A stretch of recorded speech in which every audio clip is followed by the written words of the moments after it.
Assalamualaikum warahmatullahi wabarakatuh. Selamat siang, salam sejahtera bagi kita semua. Nah, di sini saya akan menyelesaikan tugas mesin konversi energi untuk memenuhi persyaratan ulangan tengah semester ini. Nah, untuk tugas ini disusun oleh saya sendiri, Rusman Hermawan, dan rekan saya, Claudio Handian dari kelas Teknik Mesin 20E.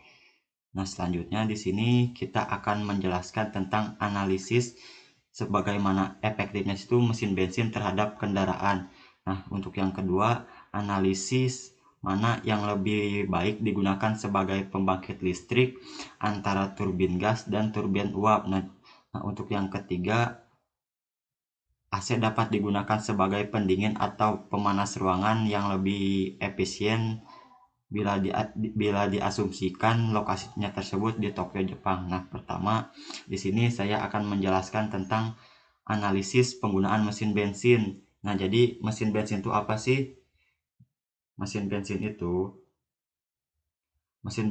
merupakan mesin pembakaran yang dilakukan itu mesin pembakaran dalam, yang dimana mesin pembakaran dalam itu terbagi menjadi dua, yaitu yang pertama pembakaran dalam internal combustion engine. Nah, mesin ini berada pada ruang tertutup atau biasa yang kita kenal dengan ruang bakar. Nah, mesin bensin sendiri itu menggunakan siklus Otto, yang dimana siklus Otto ini merupakan siklus termodinamika yang banyak digunakan dalam kehidupan manusia. Nah, kinerja mesin bensin sendiri ditentukan oleh 5 faktor. Faktor pertama yaitu torsi. Nah, torsi ini berupa dorongan yang terjadi di ruang pembakaran pada mesin untuk menghasilkan akselerasi yang gahar. Torsi sendiri dari mesin diubah dengan perbandingan gigi rasio yang besar. Nah, terus yang kedua ada BHP, Briggs Horsepower, adalah satuan tenaga. Nah, selanjutnya ada BMEP, Brickman Effective Pressure, adalah tekanan rata-rata yang dikeluarkan. Terus sama SFC, Specific Fuel Combustion, adalah konsumsi bahan bakar yang dikeluarkan mesin, yang dimana kecepatan naik maka konsumsi bahan bakar akan cepat habis, begitu pula sebaliknya. Dan yang terakhir efisiensi termalnya itu mesin bensin di sekitar 26%. Nah, selanjutnya analisis penggunaan mesin diesel.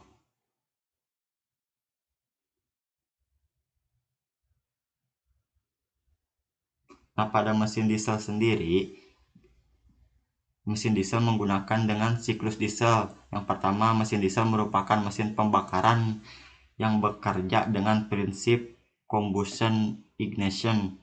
Nah, terus yang kedua, mesin diesel bekerja menurut siklus diesel. Langkah kerja mesin diesel sendiri itu terdiri dari 4 langkah.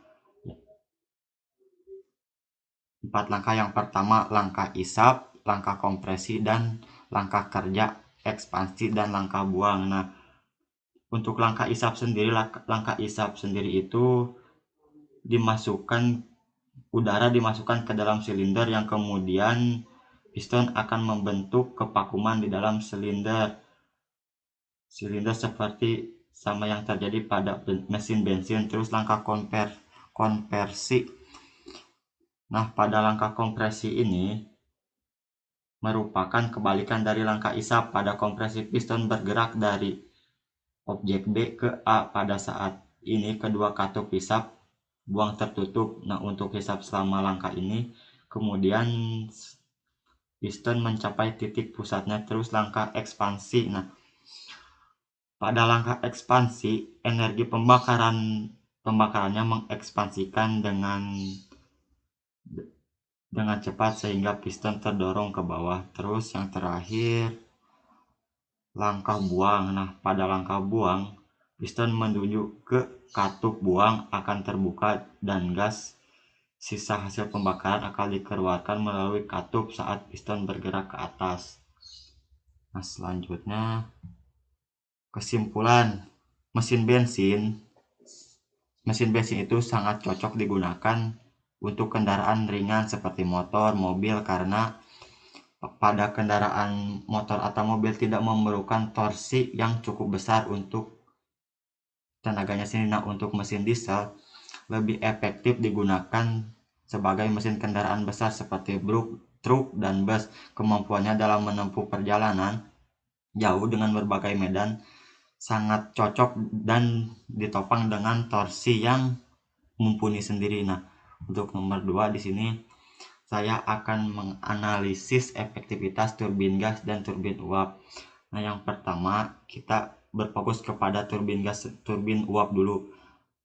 Nah, untuk turbin uap sendiri dia bekerja berdasarkan siklus Rankine. Nah, yang pertama siklus Rankine ini air masuk dari pompa kemudian dipompakan ke dalam boiler. Nah, selanjutnya dari boiler si air tersebut dipanaskan hingga air tersebut mencapai superheated dan kemudian menghasilkan uap yang superheated. Kemudian uap tersebut dialirkan ke dalam turbin uap sehingga si turbinnya itu dapat berputar. Kemudian si uapnya itu tersebut mengalami proses kondensasi yang kemudian dialirkan ke kondensor dan kembali lagi ke pompa. Nah, sedangkan untuk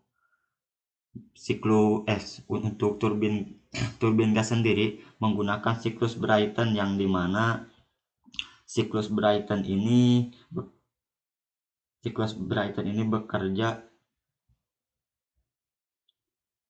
dalam 4 fase. Yang pertama fase air. Nah, di dalam fase udara ini udara diisap oleh kompresor, kemudian dari kompresor itu dialirkan kepada fase kedua, namanya fase combustion. Nah, di fase combustion ini si udara itu dialirkan lagi ke turbin, yang dimana uap gas bertekanan tinggi itu dimasukkan untuk memutar turbin-turbin. Nah, selanjutnya gas dalam fase 4 itu si gas buang itu dibuang keluar, karena siklus udara ini kan banyak ya, jadi kita nggak perlu lagi menggunakan siklus yang bolak-balik. Nah, yang dimana jika kita melakukan itu akan boros biaya juga. Nah, selanjutnya kelebihan dan kekurangan turbin uap. Nah, yang pertama, turbin uap sendiri memiliki kelebihan efisiensi termal yang tinggi bila dibandingkan dengan turbin gas.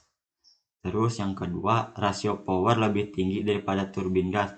Nah, yang ketiga, biaya membuat turbin uap lebih mudah dibandingkan dengan turbin gas, karena untuk air sendiri, untuk biayanya sendiri juga itu kan menggunakan siklus Rankine. Nah, jadi siklus yang bolak-balik terus sampai selamanya. Terus kelebihannya tuh steamnya itu mengandung entalpi yang tinggi.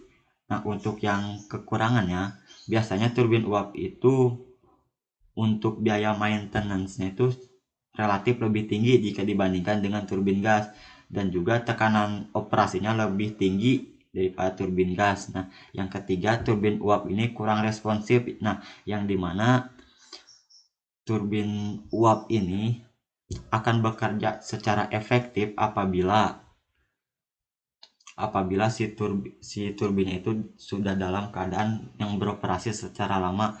Terus selanjutnya kelebihan dan kekurangan turbin gas. Yang pertama, kita bahas kelebihannya sendiri. Bagian yang bergerak pada turbin gas ini lebih sedikit, yang dimana yang bergeraknya itu pada turbin gas adalah pada saat fase ketiga dan keempat. Nah, turbin gas sendiri biaya perawatannya jauh lebih murah dibandingkan dengan turbin uap. Yang ketiga, lebih responsif pada perubahan daya dibandingkan dengan turbin uap. Nah, yang dimana yang ketiga ini, si turbin gas dia akan responsif apabila dayanya juga belum dalam keadaan optimal. Nah, untuk selanjutnya kekurangannya. Nah, turbin gas memiliki kekurangan. Yang pertama itu biaya produksi. Biaya membangun turbin gas jauh relatif lebih mahal jika dibandingkan dengan turbin uap, yang dimana hal ini disebabkan oleh material untuk turbin gas sendiri itu sedikit mahal. Yang kedua, kurang efisien jika digunakan dalam kecepatan rendah. Jadi turbin gas ini akan lebih efektif jika digunakan dalam kecepatan yang tinggi. Tidak untuk disarankan untuk kecepatan yang sedang atau rendah. Nah, yang ketiga, membutuhkan waktu penyalaan yang lama. Jadi untuk turbin gas sendiri itu proses penyalaannya itu relatif lebih lama jika dibandingkan dengan turbin uap. Nah,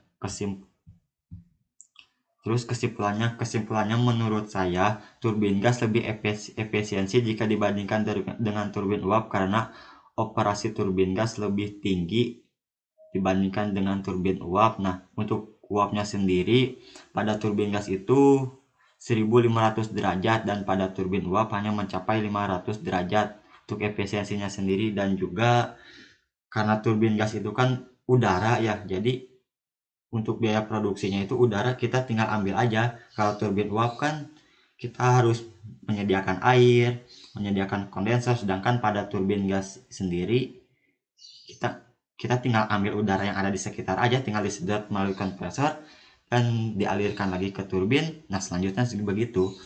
Nah, selanjutnya untuk nomor 3, AC dapat digunakan sebagai pemanas ruangan atau pendingin ruangan. Analisis lebih efisien mana AC digunakan sebagai pendingin atau pemanas jika diasumsikan di Tokyo ya. Nah, kita analisis dulu nih negara Jepang. Nah, Jepang sendiri itu memiliki 4 musim. Nah, yang pertama musim semi. Nah, musim semi ini biasanya berlangsung dari bulan Maret sampai dengan bulan Mei. Nah, selanjutnya ada musim panas. Musim panas itu biasanya berlangsung dari bulan Juni sampai dengan bulan Agustus. Terus musim ketiga itu musim gugur. Nah, musim gugur di Jepang biasanya dimulai pada bulan September sampai dengan bulan November.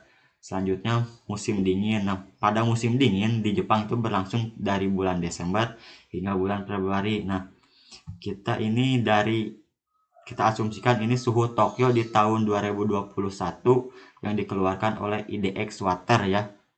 Nah, bisa kita lihat dari suhu panas tertinggi itu sekitar 25 derajat hanya ada pada bulan Juli sama Agustus. Nah, itu puncak tertinggi musim panas yang ada di Jepang, sedangkan suhu terendahnya itu mencapai 5 derajat yang dimana pada saat bulan